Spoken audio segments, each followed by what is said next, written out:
What made the weird kid at your school weird? Marissa always wore gloves. Not cute, fingerless ones or anything stylish. Big, black winter gloves. Every single day. Even when it was 85 degrees out. Even in gym class. Even during volleyball drills and spring PE, she'd hand Coach Williams a note from home and sit quietly on the bleachers. Never participated, never complained, just watched. She ate lunch with a plastic fork. Even fries. Even pizza. Never took off the gloves. Not once. If you were sitting close, you could see her struggling a little to grip things properly. Like the gloves made it hard to bend her fingers. It became a thing. Kids whispered. Some thought she had webbed hands. Others claimed she burned them in a fire. The weirdest rumor was that she had metal claws and was secretly part robot. She never spoke to anyone to clear it up. She walked with her head down, backpack high, books hugged tight to her chest. She was in my English class sophomore year. She never raised her hand, but when Mrs. Jennings called on her, she gave perfect answers. Wrote whole essays with those gloves on. The handwriting looked shaky, like someone trying to grip a pen while wearing oven mitts, but it was always neat enough to read. One day at lunch, I watched her struggle to open one of those annoying milk cartons. The gloves were messing her up. She kept at it with her plastic fork while a guy at the next table laughed and said she looked like a cat burglar eating lunch. Her face turned beet red. She didn't say a word, just kept eating. The rumors got worse. Some people said she had no fingers.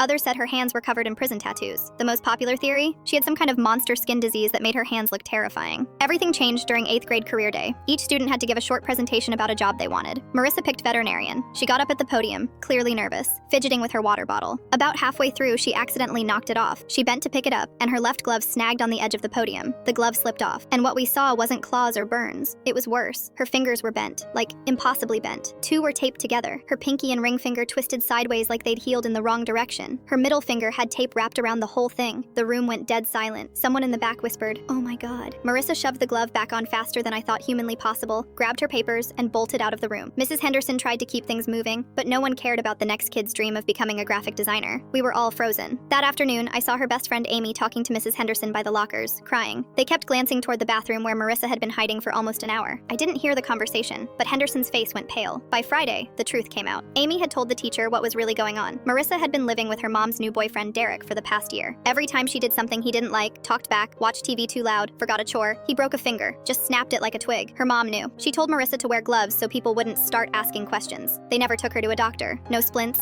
no casts. The bones just healed crooked. She couldn't hold a pencil properly, couldn't grip a ball in gym class. That's why she used a fork for everything. That's why she always sat out. She was in pain all the time, and nobody had noticed. CPS was called immediately. Derek was arrested that day. Her mom, she stayed with him, said Marissa was exaggerating. So Marissa was placed with her grandma on the other side of town. For a while, we didn't see her, but 3 months later, she came back. At first, she still wore the gloves, just one during art class, then none during lunch. Her fingers were still twisted, but a doctor had finally started helping. Physical therapy, braces, exercises. The tape came off eventually. She still had scars, and she'd never have perfectly straight hands again, but they worked. She worked. By junior year, she was back in our district. Stronger, a little taller, still quiet, but not invisible anymore. And the gloves? She never wore them again.